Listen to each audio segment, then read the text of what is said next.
Hello बच्चों। हाँ, यहाँ पे आज कुछ जो है इम्पोर्टेंट कुछ क्वेश्चन हैं, इसको डिस्कस कर लेंगे। जैसे इसमें एमसीक्यू के 10 क्वेश्चन हैं, इसमें से देखते हैं कितने बच्चों के कितने क्वेश्चन सही हैं। 10 क्वेश्चन में से देखते हैं 10 में से 10 किसके सही हैं।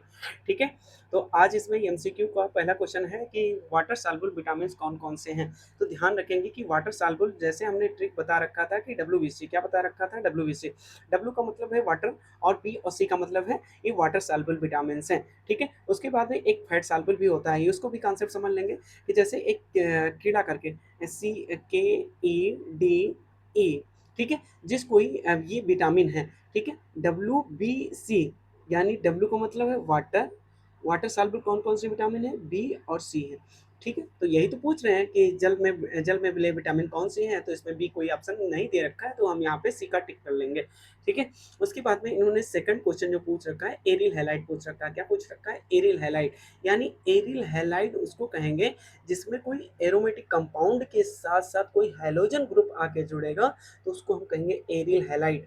अब यहाँ पे देखेंगे कि कोई ये एरोमेटिक कोई कंपाउंड ही नहीं है, तो ये ऑप्शन में नहीं होगा। ये क्या है, ए भी कोई एरोमेटिक कंपाउंड नहीं, ए एल क्या हो सकता है, एलाइलिक हैलाइड हो सकता है। ये एलाइलिक हैलाइड हो सकता है, ये भी एलाइलिक हैलाइड हो सकता है। तो ये सब ऑप्शन में नहीं होंगे, ये तुम्हारे सब सभी क्या होंगे, गलत होंगे।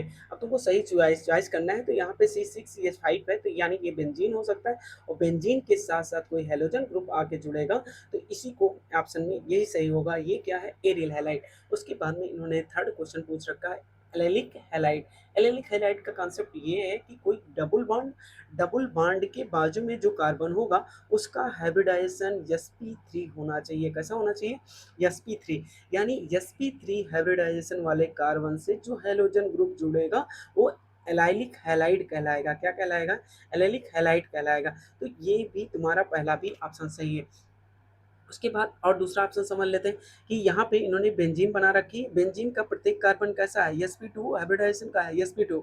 और sp2 डायरेक्टली कोई हैलोजन से ग्रुप से जुड़ेगा, तो ये क्या कहलाएगा, ये एलाइलिक हैलाइड नहीं कहलाएगा। अब उसके बाद में थर्ड ऑप्शन समझ लेंगे कि जैसे ये एरोमेटिक कोई कंपाउंड है, यहाँ पे डबल बॉन्ड होगा और डबल बॉन्ड के बाजू में जो कार्बन होगा उसका हाइब्रिडाइजेशन sp3 होगा और इसमें कोई हैलोजन ग्रुप आके जुड़ा है, तो ये भी क्या हो सकता है, एलेलिक हैलाइड हो सकता है। क्या हो सकता है, एलेलिक हैलाइड। तो यानी ऑप्शन में ए भी सही है। यदि ऐसे केस में क्वेश्चन पूछे जाते हैं कि पहला ऑप्शन भी सही है और थर्ड ऑप्शन भी सही है और सेकंड तुम्हारा गलत है, ठीक है, और लेकिन ऑप्शन में ए भी तो दिया गया है आलाब्दीस, तो ऐसे क्वेश्चन में तुम्हारा जो आंसर जो माना जाता है वो आलाब्दीस माना जाता है। क्या माना जाता है, आलाब्दीस माना जाता है। ठीक है, उसके बाद में ध्यान रखेंगे फोर्थ क्वेश्चन में इन्होंने पूछ रखा है कि सेकेंडरी अल्कोहल उसे कहेंगे, जैसे यहाँ पे ध्यान देंगे कि ये जैसे कोई कार्बन है और इस कार्बन से कोई क्या होगा, कोई फंक्शनल ग्रुप जुड़ा होगा और इस कार्बन के पास में दो बाजू में क्या है, कार्बन है। यदि दो कार्बन है तो इसको कहेंगे सेकेंडरी अल्कोहल। क्या कहेंगे, सेकेंडरी अल्कोहल। और यदि तीन है तो टर्सरी अल्कोहल कहेंगे। तो इसमें सेकेंडरी अल्कोहल इन्होंने पूछा है, तो यहाँ पे भी क्या है, ये इसके साथ में कोई फंक्शनल ग्रुप OH आके जुड़ा है और यहाँ पे क्या है, ये दो कार्बन जुड़े हुए हैं, तो ये क्या है, सेकेंडरी अल्कोहल है। क्या, सेकेंडरी अल्कोहल। उसके बाद और भी फिफ्थ क्वेश्चन समझ लेंगे। फिफ्थ क्वेश्चन में यहाँ पे इन्होंने दिया क्या है, इथेनॉल दिया है। क्या दिया है, इथेनॉल। यहाँ पे रिएक्टेंट पता है, प्रोडक्ट पता है। यहाँ पे कैटालिस्ट पूछ रहे हैं, तो कैटालिस्ट थोड़ा ध्यान रखेंगे कि जैसे यहाँ पे क्या है, इथेनॉल है और यहाँ पे इथीन है। यानी इथे क्या बनाना है, इथेनॉल से इथीन बनाना है। और ये सन 2026 का क्वेश्चन है पीवाईक्यू का, यानी सन 2026 का पीवाईक्यू का क्वेश्चन है। लगभग 2 नंबर में ये क्वेश्चन पूछा गया था पिछली बार। पीवाईक्यू उठा के देख लेना, ये क्वेश्चन दिया गया।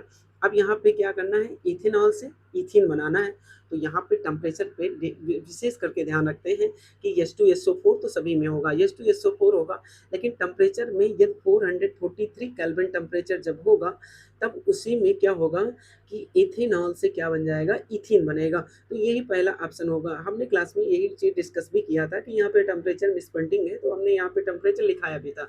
अब उसके बाद में इसी से रिलेटेड एक भी क्वेश्चन है कि इथेनॉल से क्या बना, यहाँ पे बनना है, यहाँ पे बनना है तुम्हारा इथॉक्सी इथेन बनना है। क्या बनना है, इथॉक्सी इथेन।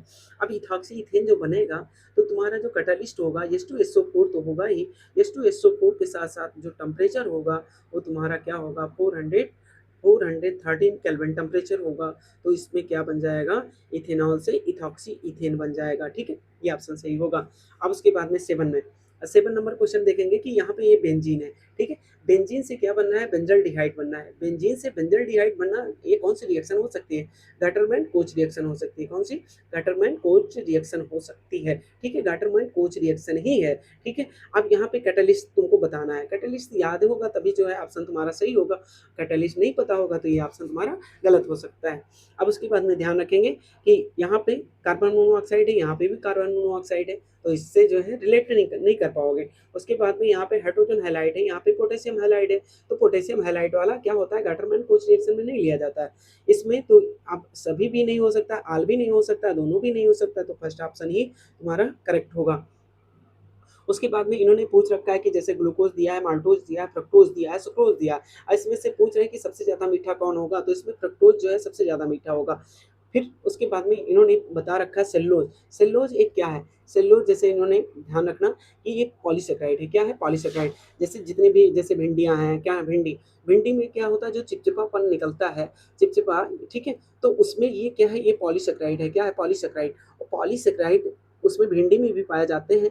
और जैसे आलू है, तो आलू को जब हम काट के रख देते हैं, जब उसमें ऑक्सीजन मिलता है या कुछ मिलता है, तो उसका कलर भी चेंज होने लगता है, तो इसका मतलब वो क्या है, वो भी पॉलीसेकेराइड है, क्या है, पॉलीसेकेराइड।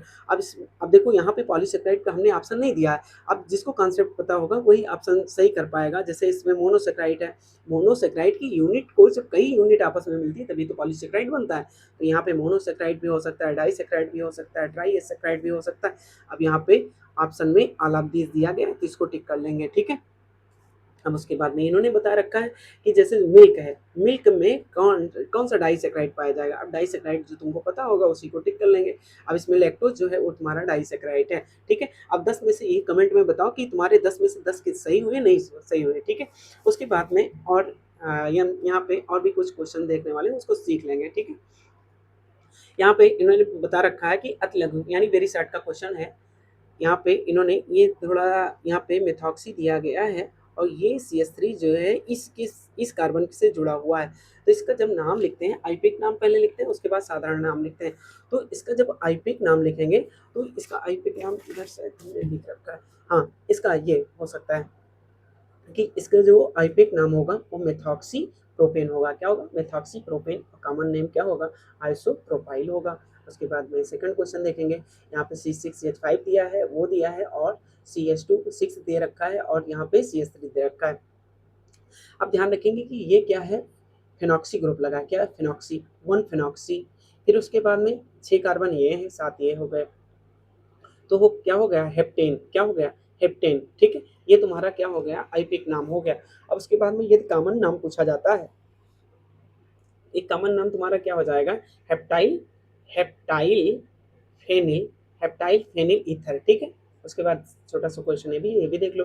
यहाँ पे आईपिक नाम, यहाँ पे मेथॉक्सी, क्या है, मेथॉक्सी मीथेन है, और कॉमन नेम क्या हो जाएगा, डाई मेथाइल ईथर, ठीक है, डाई मेथाइल ईथर। उसके बाद ये क्वेश्चन देख लो, यहाँ पे दिया है C2H5 दिया है, O दिया है, C2H5 दिया है, तो इसका नाम हो जाएगा इथॉक्सी इथेन। इथॉक्सी इथेन जो होगा वो क्या होगा, आईपेक नाम कहलाएगा, और जो डाई इथाइल ईथर है वो तुम्हारा क्या है, वो तुम्हारा कॉमन नेम है। अब फिर उसके बाद में थर्ड क्वेश्चन उन्होंने पूछ रखा है, कार्बोहाइड्रेट किसे कहते हैं, विटामिन किसे कहते हैं, इसका एग्जाम्पल देना है। अब फिर उसके बाद में ग्लूकोज किसे कहते हैं, ग्लूकोज के क्या करना है, रिएक्शन भी बताना है, उदाहरण से तुमको समझाना है, SN1 रिएक्शन है, SN2 रिएक्शन है, इसको उदाहरण से तुमको समझाना है। उसके बाद में इलेक्ट्रोफिलिक सब्स्टिट्यूशन रिएक्शन है, इसी के अंतर्गत तुम्हारे क्या कौन सी रिएक्शन आती है, हेलोजिनेशन आता है, ठीक है, नाइट्रेशन आता है, सल्फोनेशन आता है, फ्रीडल क्राफ्ट रिएक्शन आती है, इसी के अंतर्गत एसाइलेशन भी आता है, टाइलेशन भी आता है, ठीक है। और हाँ, ठीक है, ये इतनी रिएक्शन तुम्हारी इलेक्ट्रॉन जिसको हिंदी में कहते हैं इलेक्ट्रॉन रागी प्रतिस्थापन क्रिया यानी इलेक्ट्रोफिलिक सब्स्टिट्यूशन रिएक्शन है, ठीक है, उदाहरण सहित तुमको बताना था। उसके बाद में न्यूट्रलाइजेशन रिएक्शन है, उसको अपने मन से करना था, ठीक है। ये सभी क्वेश्चन हो गए होंगे, अच्छे से किया होगा। उसके बाद में ध्यान देंगे कि यहाँ पे उन्होंने पहला क्वेश्चन ये पूछ रखा है कि रीमर टीमर रिएक्शन यानी रीमर टीमर की क्रिया को तुमको करना है, इसमें क्या बनेगा, सल्फरडिहाइड बनेगा, प्रोडक्ट का नाम बता रहे हैं, सल्फरडिहाइड बनेगा। उसके बाद में इन्होंने कोल्बे रिएक्शन पूछ रखा है। कोल्बे रिएक्शन में क्या बनेगा, सल्फ्यूरिक एसिड बनेगा। क्या बनेगा, सल्फ्यूरिक एसिड बनेगा। उसके बाद में ऑक्सीडेशन भी पूछ रखा है। उसके बाद में इन्होंने बता रखा है, उदाहरण देते हुए सबको समझाना है। उसके बाद में इन्होंने कीटोन से क्वेश्चन लिया है। कीटोन का विरचन यानी ये 25 का भी क्वेश्चन है और 24 का भी क्वेश्चन है, ये हर साल पूछा जाता है। ये सब इंपॉर्टेंट क्वेश्चन है। एक चीज ध्यान रखना कि जब तक कि तुम्हारा बोर्ड का एग्जाम हो नहीं जाएगा तब तक ये पेपर तुमको फेंकना नहीं है। ये नहीं है कि कुछ भी इसको इसमें जो है फाड़ के फेंक दिया, या जब तब तक ये नहीं तुमको फेंकना है जब तक तुम्हारे बोर्ड के एग्जाम नहीं हो जाएंगे। फिर उसके बाद में इन्होंने पूछ रखा है एमीन किसे कहते हैं, एमीन के बारे में लिखना था। उसके बाद में गर्बियल थैलामाइड पूछ रहा था। ये सन 2023 में भी पीवाईक्यू में पूछा गया, सीबीएसई बोर्ड में भी पूछा गया, ठीक है, यूपी बोर्ड में भी पूछा गया। तो ये सब इंपॉर्टेंट क्वेश्चन है, थोड़ा ध्यान रखना। फिर उसके बाद में यहाँ पे लिया क्या गया है, एनिलीन लिया गया। क्या लिया गया, एनिलीन। और एनिलीन को अब बता रहे हैं 3 मोल क्या है, Br2 है, Br2।